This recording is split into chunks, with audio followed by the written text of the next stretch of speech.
Hello and welcome. I'm Matt Leckie, Senior Marketing Manager at Covetrus, and I'll be your host today. Today is July 30th, 2020, and we are happy to have you on our webinar titled The Value of Endoscopy in Your General Practice, brought to you by MAI Animal Health and MDS Vet. If you have questions during the webinar, you may type them into the questions box at the bottom of Zoom. At the end of the presentation, we will get them answered as many as possible. This presentation will be recorded and posted on our Covetrus website and on our YouTube channel. Today we are joined by Bob Battle, owner of MDS Vet, and Dr. Douglas Mader. Dr. Mader lives in the Conch Republic where he works at the Marathon Veterinary Hospital. He is also a consulting veterinarian for several other practices.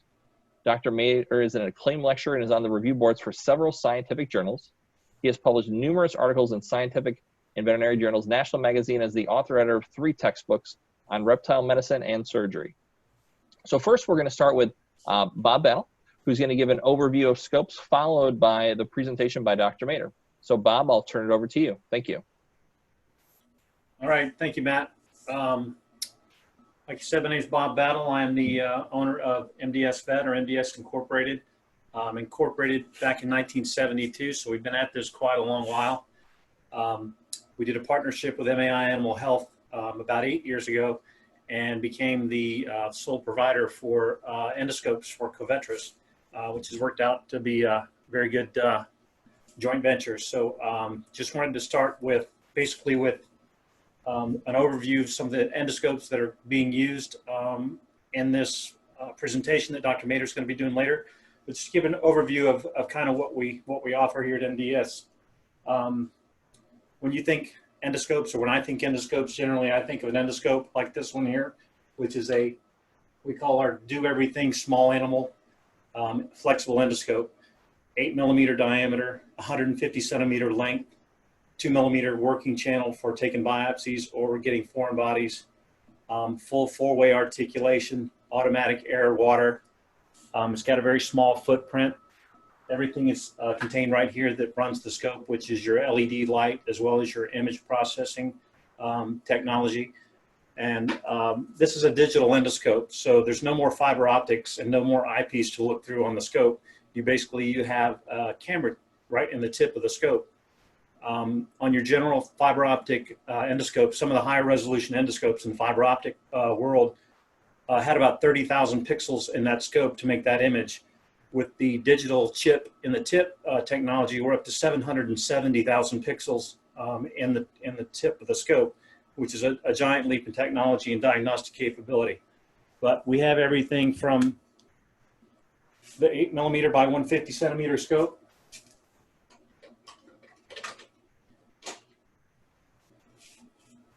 all the way down to this 3.5 millimeter.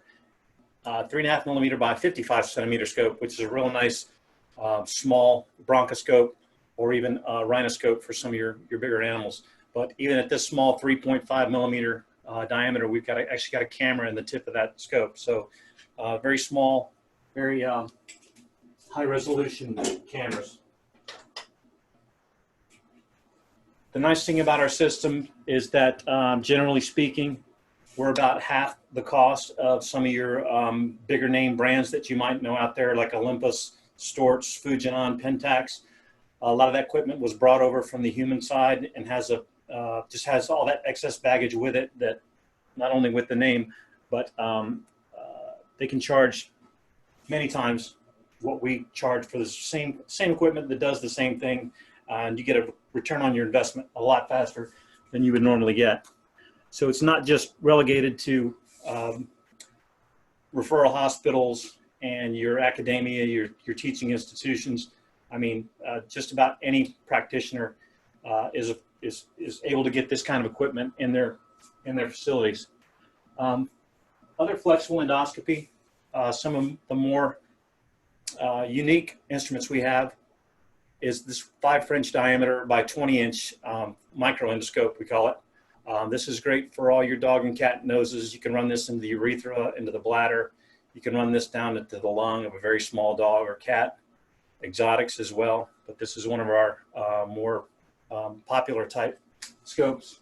When you get away from the big flexible scopes here and you get into some of these individual scopes. It's all a modular system. So this being a rigid scope, 2.7, but all these eyepieces on these scopes are the same. All the connections for light are the same. So basically, once you have a light source and a camera for this type of technology, this camera will go on any of those scopes. So you're not buying a completely different setup for each type of procedure you want to do. We've really gotten away from the whole tower systems to where now you can go basically with a camera system that plugs right into the USB port on your laptop. And light sources, even as small as this, just a little portable LED light source that will attach right to the scope. And then you have a video otoscope that's ready to go, completely portable. And we'll put the image right on the screen for you. Hopefully you'll be able to see this.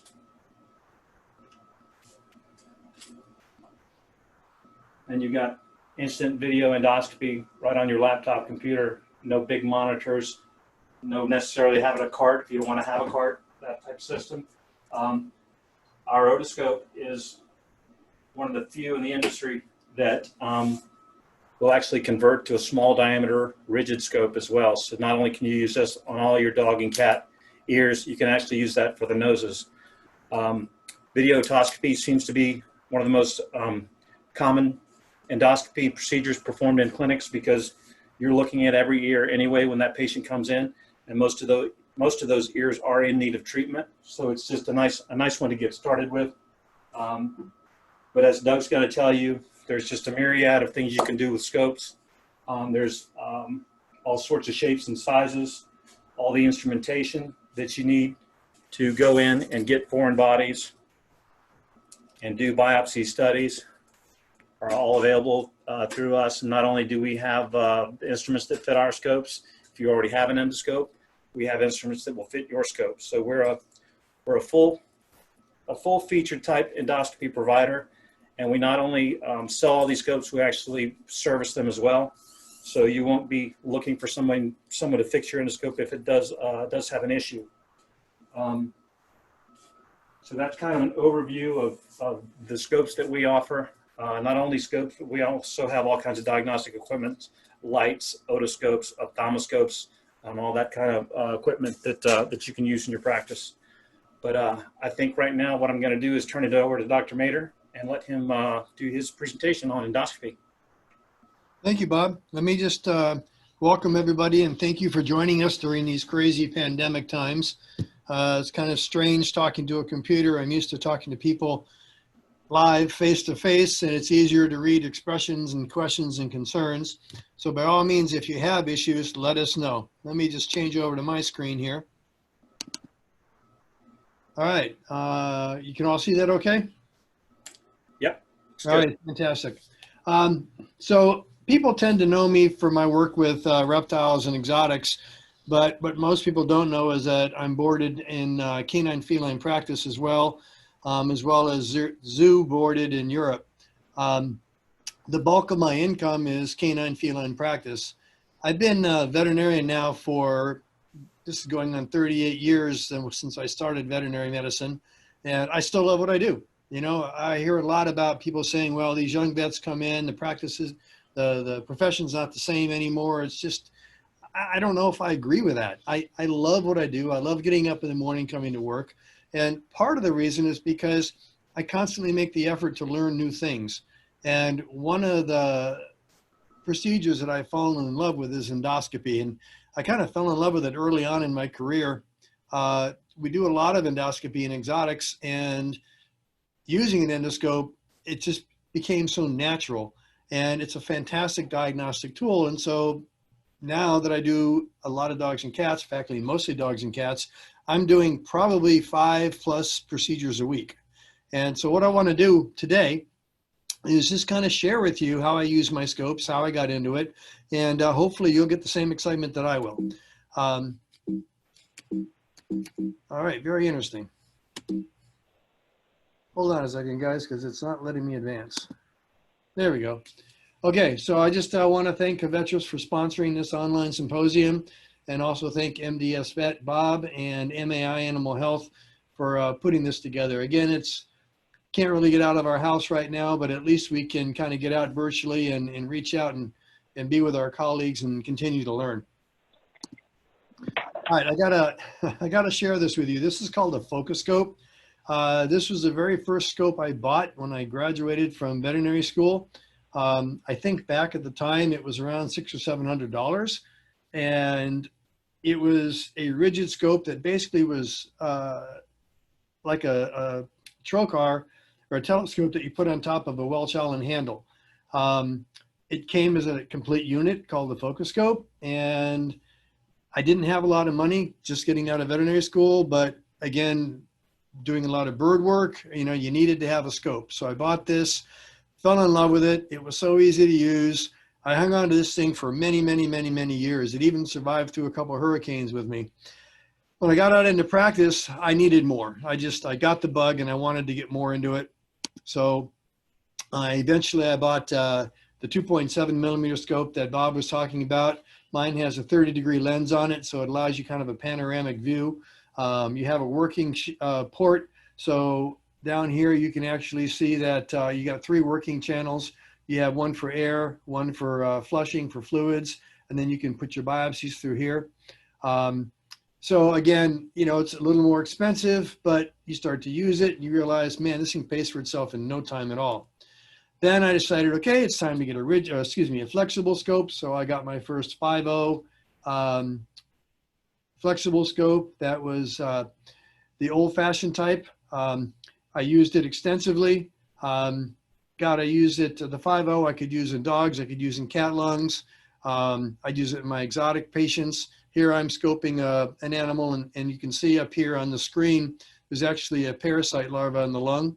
And I'm going in, I'll use a grasper, I'll grasp the larva and pull it out so I can remove these parasites from the lung non-surgically. And, you know, of course, then when new equipment comes out, I had to get myself a digital scope. So I got myself a digital scope. I got an 8.0, the Do Everything scope. The image is crystal clear. As we go through my presentation, you'll see some images from the older scopes, and then you'll see images of the new scopes, and you'll see, oh my God, what a difference. It's like watching HD. And so now I have the everything scope that I use, from dog and cat GIs to here's one where I'm doing a lion. And again, I use these scopes all the time. And it's somewhat addicting. I actually love these scopes, and I really enjoy going to work. Then you start getting into the specialty scopes. This is the otoscope that Bob talked about. And it's really nice to have all the tools. When you're working on something, imagine running a veterinary practice without an x-ray or without a centrifuge. You know, you can't do it. And so you're like, I have to have this tool so I can do the job right. I like going from A to Z. When I have a patient come in, well, I have to admit, I live on an island. The nearest large specialty clinic outside of ours is about 3.5 hours away. So we're able to do pretty much everything here that they can do at most universities. So that's kind of nice, but we couldn't do it if we didn't have the equipment. And so having the specialty scopes has been a blast. This is the small cystoscope that Bob talked about. Again, you know, I don't use this every week, but when I need it, it's certainly nice to have it. And this is my flexible scope cabinet. I had it specially built. So I've got all my instruments off to the side. I've got my collecting baskets, my biopsy tools, my graspers. Then I hang my scopes at the back. I've got rigid graspers. So one of the things I wanted to point out about this is when you decide to get a scope, don't put it in the box that it came in and stick it up on a shelf. You're not going to use it. You want to have that scope so it's handy, so that when the case comes in, all you've got to do is open up a cabinet door, grab the scope, bam, you're going to use it. Trust me, if you put it in the original carry case that it came in, it'll collect dust. If the scope is easily accessible, you're going to use it all the time. And I literally use my scopes every day, and sometimes several times a day. So it's just nice to have them handy in a place where it's easy to clean them, hang them up, and use them. And it just makes it so much better that way. Bob didn't mention this, but all of the scopes, you know, in the old days, we had these big towers that were you know, 5 feet tall and had multiple units on them and were very difficult to move around. Now you can hook them up to your laptop, and you can actually, like in this picture here, you can hook these scopes right up to your iPhone. And how easy is that? Especially if you're doing house call practice or field work, you take the small scope with you, hook it up to your iPhone, boom, you can see it. You can snap pictures with it. You get high quality pictures and put them, download them right into the patient records. So again, kind of nice thing to have. So I'm not a salesman, I'm a practitioner. So what I want to do now is I want to just kind of go with you and show you some of the things that I use the scopes for and why I have so much fun doing it. And I thoroughly do. I love endoscopy. If I did nothing else until the day I retire, I'd be happy coming in just doing endoscopy, because there's so many different avenues that the scopes can take you. So let's start with rigid scopes and kind of run through the scopes that we have and then the systems where we can use them. And then of course, after that, your imagination is going to dictate what you decide to do. So we'll start with ears. I would say pretty much most of the patients that you see are going to have ears. I can use in my practice, maybe my snakes don't, but I know for everything else, pretty much they do. And we see a lot of ear disease. And what do they say? For every disease you don't know for not knowing, or that you miss for not knowing, you're going to miss 10 times for not looking. So get in the habit of looking in those ears and having a video scope that you can put in your exam room, that as you look, the client sees what you see on the video screen, helps them understand it. Look at it this way. If you're looking down through an eyepiece into the ear and you say, oh my God, this ear is a mess, then you script out some meds, say come back in 2 weeks for recheck it. The clients have to take your word for it. However, if you've got it shown up on a screen and they're looking down there and they see the mites crawling around, or they see the blood, or they see the tumor, they're going to take on a whole different perspective. And you say, come back in 2 weeks, let's recheck this. They come back in 2 weeks. You go ahead, you put it back up on the screen, and they can see if the ear is better or if it's the same. If it's the same, you can say, you know, our meds aren't working, we need to do this, this, or this. Or they can say, wow, look at the improvement you've made. This is fantastic. They can see it, they can appreciate the efforts they've made, they appreciate the science and the technology that you have. Picture's worth 1,000 words. You snap a picture of it, you can email it to them, they have it for their records, it's in your records, you can't go wrong. So here's going down a fairly inflamed ear, and you can see at the very end down here, there's a tympanic membrane, but it's actually fairly clear for an ear that's this red. Come down here, and now you can see the tympanic membrane is just covered with plaques. So clearly that's an abnormal one. There's also some plaques on the wall of the horizontal canal here. So again, these are all things that you can just take some nice pictures of. This tympanic membrane is pretty much shot. It's covered with plaques. You can see all the inflammation and the bleeding inside this ear. Now, I will grant you that some of these ears are so inflamed, you can't get a scope in them. So you have to start with your medical management first. Once that ear, the swelling is down and you have a little bit of a canal, you can get down most canals with a 2.7 scope and get all the way to the tympanic membrane fairly easily and get some good pictures. So here's an example of a ceruminous gland adenoma, and you can see way off in the back, there's your tympanic membrane. There's your adenoma right there. Now with these scopes, with the working channels, you can actually get down there with a little loop snare. You can pull that out, or if you had a flexible laser, you can go down with the laser through the scope. I've done that many times, and then lasered that little polyp out. So here's an example of one of those ears that's just so nasty, you can't get into it, and you really have to treat that medically. I'm not going to tell you how to do that. You all know how to do that probably better than I do, but once the inflammation is down, you can get in there and look around a little bit better. All right, so the nose, again, continuing with the rigid scopes, I scope a lot of noses. That's probably, I would say that's probably the most common thing that I do. I was looking back through all my cases. I save all of them in a separate record, and I would say easily 30–40% of my cases for a particular system is the nose. And I think if I were to query the audience right now and say, how many of you have never seen a snotty nose in a cat, nobody would raise your hand, because it's something that's that common. And it's super nice having a scope to get up there and figure this out. Obviously, if you're going to do this, the patient needs to be anesthetized. So I typically use your anesthetic of choice based on your patient status. I will then flush the nasal cavity gently with warm saline, because you're not going to see anything with a snotty nose like this. And then I'll use a flush lavage through one of the working channels, and I'll run warm saline in it while I'm in there with my scope looking around. And that keeps things nice and clear. It keeps the warm moisture from their breath from fogging up the tip of your scope, and you get a beautiful image. Also, you know, at the time you can collect some of this, you can do cultures, you can do cytology. So this would be a normal nasal concha. So this is actually your middle meatus and your dorsal meatus at the top of the screen right up in here. Okay, so I just kind of put that in the back of your mind what the normal mucosa looks like. And then you start looking here and you're starting to see some inflamed mucosa. So this is, again, this is part of the dorsal meatus. And if you look at it, you'll see all of the irritation. The tissue itself is extremely friable, especially up in this region right up in here. And right here, you got these large white plaques, and that's usually a sign of inflammation or edema. And again, the wall color, let's go back, look at that other one. Nice, pink, smooth, homogeneous, irritated, heterogeneous, mucosa looking. So clearly that's abnormal. I'll talk in a second about what to do with that. But again, this allows you to see past that purulent discharge at the tip of the rhinarum and get in there and see what's going on. So here's another example where the mucosa doesn't look too bad, but the further you get back into the dorsal meatus, you can see a small mass right here.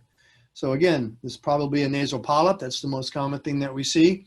You can get in there with a little little polyps there, and you can grab that and pull that out. And it's amazing how well these cats do. If you can't, if the mass is too big, you just go ahead and get a biopsy in it, and then it gives you a plan on what to do next. So here's an example of this white fuzzy cotton inside the nose. So I'm sure you can all figure out what that is. That's going to be nasal aspergillosis. That's a pretty significant disease, but it sure helps getting in there, getting some pieces of it, confirming the diagnosis, and helps you formulate a plan. Also, with the scope and with the working channel, you can get in and you can debride that and debulk it, which for some of these cases, in order to get proper therapeutic treatment of these, you really need to debulk these well. And frequently, you'll have to do it several times in order to successfully treat them. Another case of abnormal concha, you can see how edematous and swollen these are, how friable the mucosa is right in here. So again, not only can you get in there and look at it and photo document it, you can also get some biopsies. So here, I'm going down with a working channel. Here's my biopsy instrument. I'm taking some pieces. Typically what I do before I scope these guys is I'll put cc of lidocaine in each nostril, let it sit for 4 or 5 minutes to numb it up.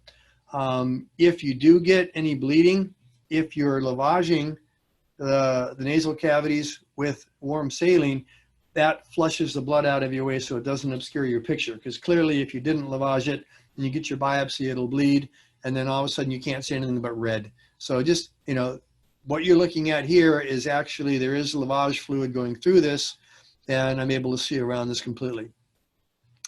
Here's another example. Here's where, boy, you come across to the client as just an absolute hero.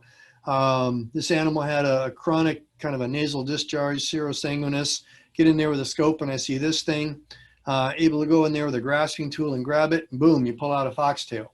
So you wanna get a nice big old box of cookies for the staff. You pull out a foreign body like this, you cure this animal. It's a real feel-good case, and the patient feels great, simple, nice resolution, and a good way to start out your day. This is kind of a neat view. This requires a specialty scope. This is the Retroflex view to the back of the nasopharynx. So initially I showed you using a rigid scope going in through the nostrils. So this is, I'm kind of cheating here by jumping to a flexible scope, but if you use one of these small flexible scopes, you can go back through the oral cavity to the pharynx, turn around, retroflex back, and get into the nasopharynx. So this is your left rhinarum, and this is your right rhinarum here. Gives you a chance to look, especially in cats. This is where you're going to oftentimes find nasal polyps. Occasionally you might find neoplasia, foreign bodies, or regurgitated food items. If the animal regurgitates, you'll find pieces of food up in here. But this is a great view, and again, unfortunately, you can't get that with a rigid scope.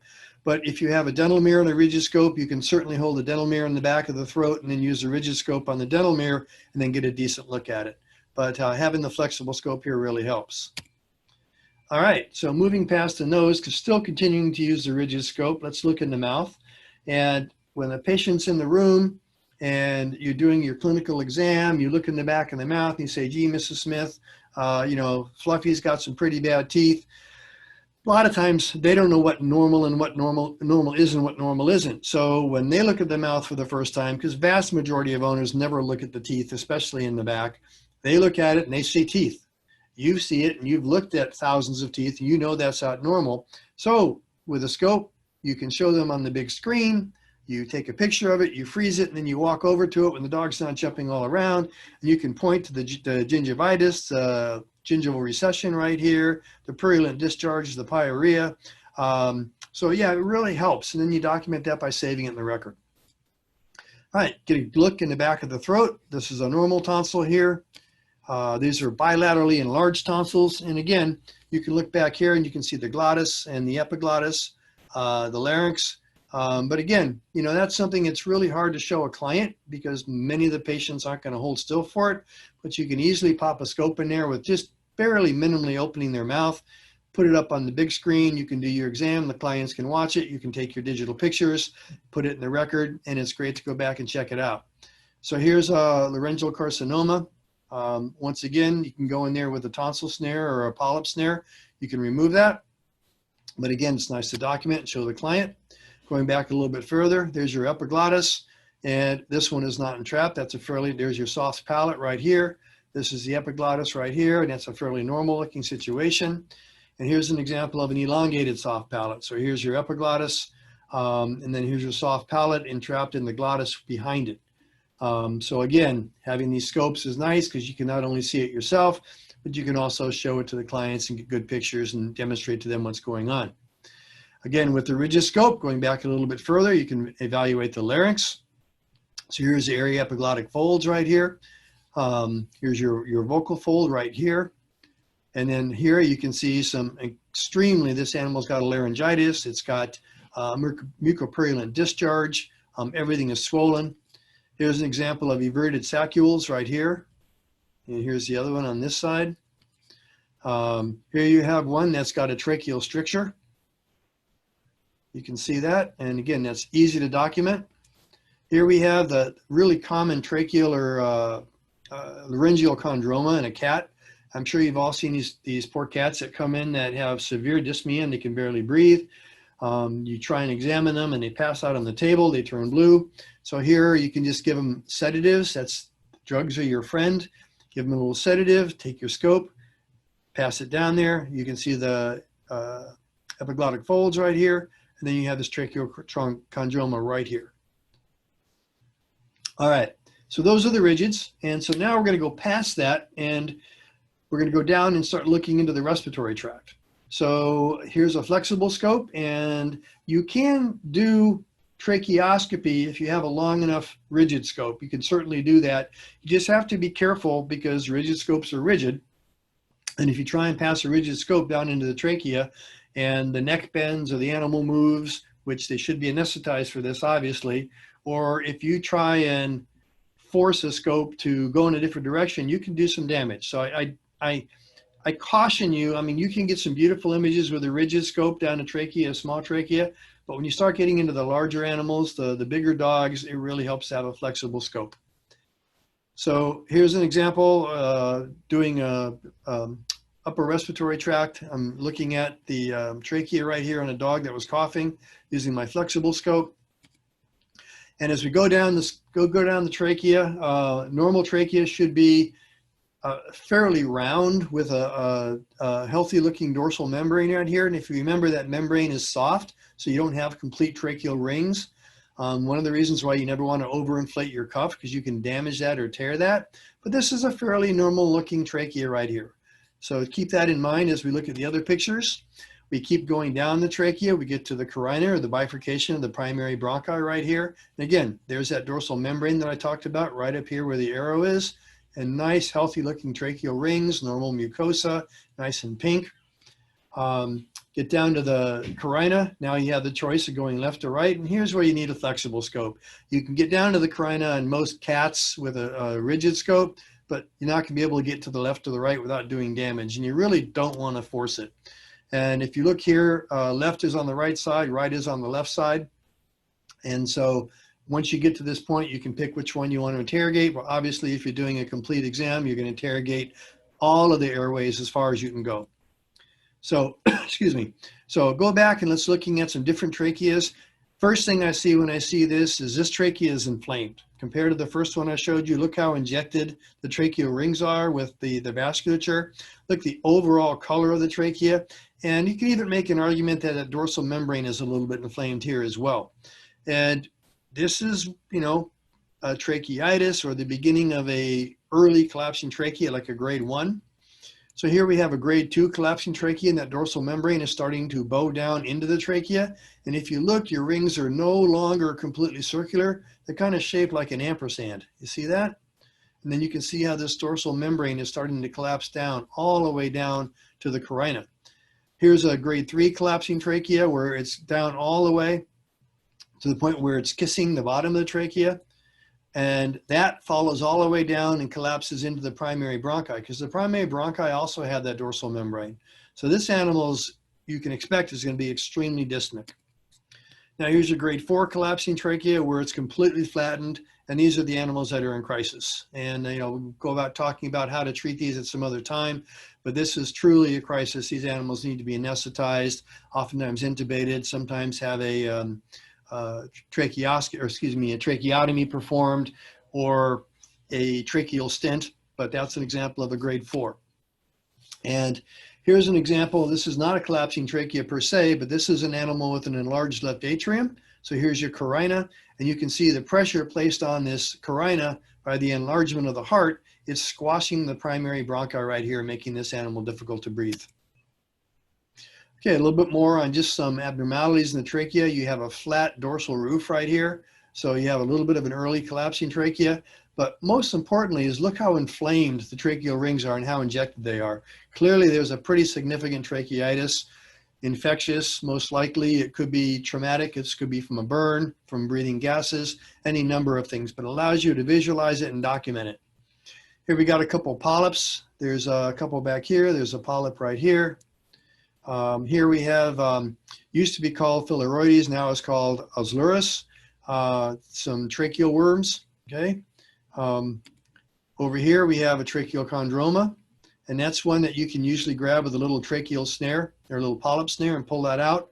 Ideally, you'd want to go back in and remove those rings, but this animal can't breathe, so we can go in with the scope, we can put a polyp snare in that, grab it, pull it out, that animal walks home breathing, and then we schedule surgery later for a resection. This animal's got a pretty severe upper respiratory tract infection. You can see about 50% of his trachea is occluded with mercupurulent discharge. You can go down there, and here we are at the bifurcation. You have one lung that's clean, the other lung is full of fluid. So we can go down there, we can aspirate that out for cytology, we can get cultures, we can do brushings where we collect the material, take it back, do cytology on it. So it really, having these scopes gives you a lot of latitude to do some great diagnostics. Here's an example of a severely affected dog. It came in dyspneic, and this was actually a carcinoma. And so you get down there, you can see that it's clearly not a normal bifurcation. So you can get your biopsies on it and get those sent off, have it analyzed. And a lot of times people worry that, oh, if I biopsy the lung, it's going to bleed horribly, and then they'll end up with a blood in their lungs, and they'll end up aspirating the blood. Actually, they won't. So these biopsy cups are 1 to 2 millimeters, depending on the size of your scope. When you get your biopsy, it just leaves a small pinch like this. And I have never in over 30 years had one that's bled so bad that I've had to worry about it. In fact, I've never even had to go in with epinephrine and do that. But theoretically, if you had one that was a bleeder, you could go down there and just apply a couple epinephrine drops on it. Or they do make long syringes where you could actually go down there and inject epinephrine at the base of it. But I've never had that happen. With these small scopes, you can just go down there and get your piece. You can also go down there using a radioscalpel, take a forcep and just pinch it and then touch it to the radioscalpel, and that'll coagulate it. Okay, moving out of the lungs into the GI tract. So going down the esophagus. So basically it would be the same positioning. I do these in ventral recumbency. Go down the esophagus. You can see nice, clean, healthy looking esophagus here. Get down to the cardiac sphincter. So there's your esophageal sphincter. Got a little bit of irritation here. This animal has been regurgitating a small amount, so it's a little bit of stomach acid, a little bit of GERD. Get down into the stomach, and then you do what's called a retroflex view, where you go down into the stomach and then you flex the scope back 180 degrees. So this is your external sphincter, this is your internal sphincter. Not an uncommon place to find pathology. So here we're looking at the scope coming in, I've retroflex back out, and I'm watching myself come in, checking out right around here. Here's an example, here's a retroflex view, and then here's a large ulcer right at the, right near the gastroesophageal sphincter on the gastric side. Normal gastric ruga, nice and pink and smooth, normal homogeneous architecture. And then you get down here, and here's some more ruga with these petechiae all over it. So this is an animal that had a clotting deficiency. Here's a large tumor, gastric adenocarcinoma found in the stomach. These are all things you can easily see. Here's an animal, you're looking down into the pylorus. So you can see the rugal folds, they're inflamed. You can see the wall that's kind of endematous, and we have these ulcers all throughout the wall of the pyloric region here. Here's a very large, this is the duodenum, excuse me, that's the pylorus looking down in the duodenum. It's a very large ulcer. The ulcers typically, because of the stomach acid, they're not going to be big and red and bloody like an ulcer on the skin. Typically, because of the stomach acid, the ulcer, the blood in the ulcer is going to coagulate and it'll be black. And not uncommonly, you'll have a white scab over the top of it. So this is a pretty significant ulcer, and this kind of ulcer here, you've got to be careful about, because some of these can rupture and actually rupture the stomach. So be very aware of that when you go down and you see something that large. So again, you can get your biopsies just like you did in the lungs. You can pass your biopsy instruments down there. You can target your biopsy sites. They don't have to be blind, and it helps you with your diagnostics. Not uncommonly, you'll go into the stomach and you may not find anything in there, but you'll find a belly full of bile, a stomach full of bile. So this animal's got constant regurg, and sometimes it's so bad you'll have foam. The nice thing about using a scope that's got a multi-channel or multi-function scope is that you can then flush saline in there. You can aspirate that back out. You can clean it so that you can visualize everything. So just because you get in there doesn't mean, and you find stuff in there, doesn't mean you can't do your job. You can also cheat by rolling the animal to one side or the other and moving this foam out of the way. But usually what I'll do is I'll just go down with the scope and then I'll aspirate it out, and then I have a clean view of what I need to look at. Just like that. So now I'm looking down past the plica through the antrum, and this is the pylorus going into the duodenum. You can enter the duodenum with the flexible scopes, and I have difficulty getting into a cat duodenum with the larger scopes, so I'll use my 5.0 on that, but I can get all the way down to the flexure. So this is a fairly normal looking duodenum, nice and pink and homogeneous. Give you an example of inflammatory bowel disease. So nice pink duodenum, inflammatory bowel disease. So you can see how inflamed it is, how it's discolored, and you can get in there and get your biopsies. Now the nice thing is with the typical biopsy and a flexible scope is you can get down to the mucosal layer and you can pick up IBD. You're not likely going to get down into the muscularis using a flexible scope. You're going to have to do an X-lap and then get your full thickness biopsies, but at least you can get down there, you can visualize it, you can get some surface biopsies, and you can certainly diagnose IBD. Okay, foreign bodies. I love foreign bodies. They can be so rewarding. Sometimes they can be real frustrating because no matter how hard you try, there's the occasional one you just can't get, but boy, oh boy, we're the only one in our area that has a scope, and so I live on an island, we see a lot of fish hooks, and we get a ton of referrals for endoscopy to remove fish hooks, and clients would much rather you go down with a scope, take the hook out, than have their pet go through X-lap with a gastrotomy. So fish hooks, cats and dogs, more dogs because more people take their dogs out fishing on the boat with them than they take their cats out. But when cats are at the house and the fishing pole is leaning against the counter or against the wall, if the hook is dangling there, the cats want to play with it, and inevitably they'll swallow it. But dogs, on the other hand, they see bait laying on deck, and they'll go and they'll bite the bait, not to realize that there's a hook in it. So a couple things about fish hooks that I just want to point out. If a client calls you and he says, my dog swallowed a hook, two things, two prime rules. Number one, tell them never, ever, ever pull the line, because if they pull the line, what typically happens is the hook then gets pulled toward the esophagus and then snags on the inside of the cardia, which is really bad if that barb snags. The other thing is tell them never, ever, ever, ever, ever cut the line. So the 2 cardinal rules are don't pull the line and don't cut the line. If there's a line present, man, it makes your life easy. You just put your snare on your scope. You slide your line right through the snare. Then you just follow the line with your scope because the line is running through the snare. The snare takes you right down here, just like this. You grab the scope at the curvature with the snare, flip it over, and you pull it right back out. You're in and out in less than 5 minutes, and you're a superhero. All right. All sorts of foreign bodies. Foreign bodies are fun. So a client comes in, their pet ate a bunch of coins, so they get to go home with some change. That's my attempt at a joke. Okay, so here's another one. Take radiographs. Dog's been vomiting. You can see something in there. Well, if you go to the doctor down the street, they're going to cut that. Well, hey, you know what? We got a cool scope, so we're going to go down there with a scope. We see it, not a problem. We reach down with our graspers, we grab it, and then we pull it out, and I pulled out a knee sock from this dog, and all done without doing any kind of surgery, so that makes it real easy. Over the years, I pulled out all sorts of really cool stuff. This is all came out of the stomach of one particular patient, and this is not, you can't make this stuff up. It really can't. Here's a cell phone, here's some suntan lotion, there's a lens cap cover, this is a binky, this was like a handkerchief, there's some kind of a weird doll right here, there's some chapstick, I don't recall what this was, there's a hearing aid right here. This actually came out of the stomach of an alligator.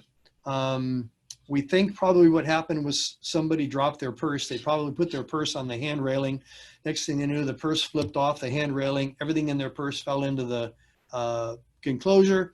Alligators, being curious and eating everything that they see, came over and ate the whole thing. So all of this came out of one alligator using the endoscope. And I'll tell you what, that was like Christmas. It was so much fun. All right, getting toward the end here. So again, using the flexible scope, now going in the other end of the dog, going up the colon, nice pink, healthy looking colon, nice normal mucosa. That's what you want to see. You get up into the transverse colon, again, same transition, nice, normal, healthy pink mucosa. Go all the way up, keep going into the ascending colon, and then you get all the way up to the ileocecrocolon junction. So here's your cecum. Clearly you're in the colon, and that is the opening to the ileum. Depending on the size of the patient and the type of scope you have, you oftentimes can get up into the ileum and interrogate the distal ileum. So again, it allows you to really get in there and look around nicely. And you find things like ulcers and tumors, and so you can get biopsies. Here's an ulcer in the transverse colon.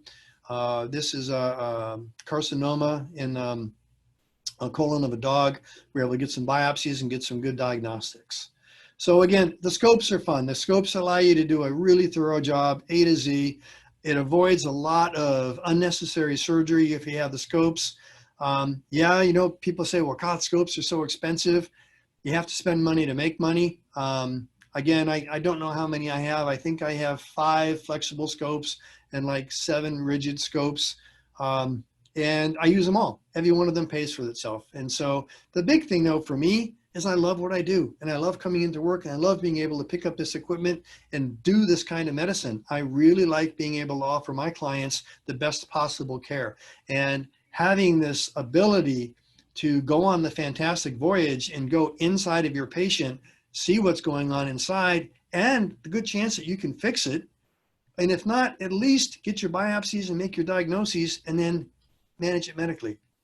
So I'm gonna end with this picture. This is a green sea turtle that we were going in, retrieving a fish hook. Again, having the scopes are a great tool. And I have used my 15 minutes that were my 30 minutes that were allotted to me, Matt and Bob. So I am happy to sit here and entertain questions. Thank you. So we'll go ahead and open it up to questions. If anyone has questions, there should be a Q&A that you can go ahead and type your questions into at the bottom. But first, the one question I had, you know, during your presentation was, what do you typically charge for an endoscopy study? And how many would you maybe typically perform a week? Oh, that's a really good question. Well, clearly the more you do, the more you're going to do, because once the word gets out that you do endoscopy, And people hear about it and they find out, well, hey, I can go to the vet down the street and my dog can have surgery to get the fish hook out, or I can go over to Mater's practice and he can get it out with a scope, and my dog doesn't need surgery. They're going to start coming here. So it generates its own referrals, which is nice. Plus, whenever I do my endoscopy, I take tons of photographs and then I print them out. And then I hand the client the printout of all the endoscopic images. What are they going to do with that? They take that home, they show their family, they show all their friends, they put it on Facebook. It's phenomenal advertising for your clinic, because most people go, wow, I didn't know they can do that in a dog or a cat. That is really cool. And it, like I say, it kind of builds on itself. It's a lot of fun, and you just end up getting more. So to answer your question, I probably do easily 5 scopes a week. Keep in mind, I only work 2.5 days a week. So I'm scoping pretty much every day that I come in here.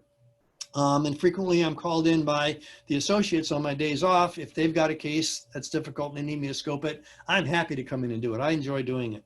And then I have a smaller scope that I use when I do field calls, like going to a turtle hospital or places like that. Take a small scope with me that I can use there.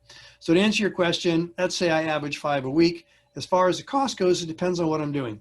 It depends if I'm using a rigid scope to look at an ear that's a non-anesthetized animal, or if I'm anesthetizing a cat to look up a nose, or if I've got a dog that I got to get down into the lungs and I'm using a flexible scope. So my basic scope cost, I charge for 15 minutes of time. My basic scope cost is about $250 for 15 minutes. And then you add it from there. So if I'm in there for 45 minutes pulling out multiple foreign bodies, it might be $750, $1,000 just for my time. If I'm in and out in 10 minutes, I still charge a minimum of $15. Excuse me, not 15 minutes. So it would be a $250 for my scope time. So it really varies depending on what I'm doing, what scope, how complicated that it is. And I haven't even touched on endosurgery yet, because I do a lot of endosurgery as well.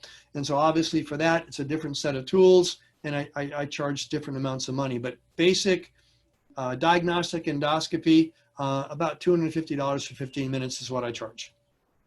Great.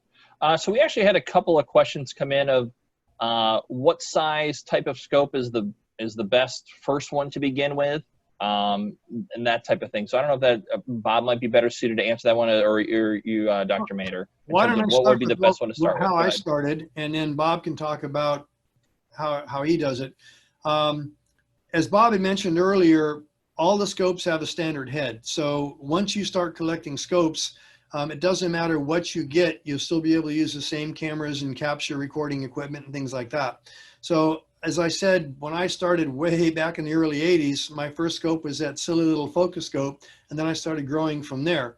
I found the Retroscope useful because back then I was looking in ears, I was looking in noses, I was doing a lot of exotic work with like bird sexing and things like that. Right now, if I were to start all over again, I would probably start with a small 2.7 scope with a 30-degree lens on it.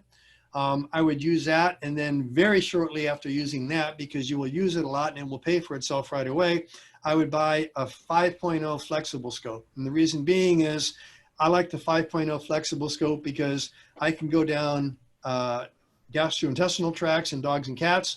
I can go into lungs in dogs and cats. I can do colonoscopies in dogs and cats with a flexible scope like that. So between the small rigid scope and then the flexible 5.0, you're going to cover 90% of what you want to do. Okay. Bob, if you want to address how that's packaged or sold. Yeah, the 2.7 scope obviously is an optical scope, so you'll have a light source for that, and then the camera system for that. Whereas the flexible endoscopes, all now being mostly digital, it's going to be a standalone system, obviously. The 8mm scope that I showed you at the beginning is, to me, I think is the most useful all around for doing upper and lower GI in anything from an adult cat on up. Anything smaller than an adult sized cat, you're going to have some trouble getting down into some of those stomachs. But at that 8mm diameter and the 150 centimeter length, that's small enough in diameter to get into a standard adult sized cat all the way to the stomach. And then even in your largest breed dogs, you're going to be all the way down in the duodenum with this scope. And I didn't mention earlier before that all the scopes that I showed you earlier are available for demonstration, live demonstrations in your clinics. We've got reps all around the country, and more than willing to come into your clinic and scope some animals with you. Great, thanks, Bob. So the next question is from Kathy. She says, can you use a scope for bladder or kidney stones?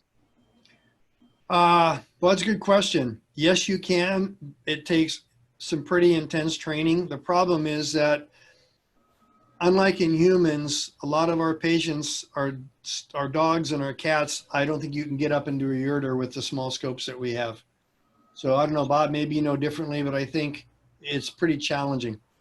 Yeah, with the 5 French 20-inch flexible scope I showed you earlier, I've had a lot of people tell me they get up in there, and I've seen the pictures, they get up into the urethra, into the bladder.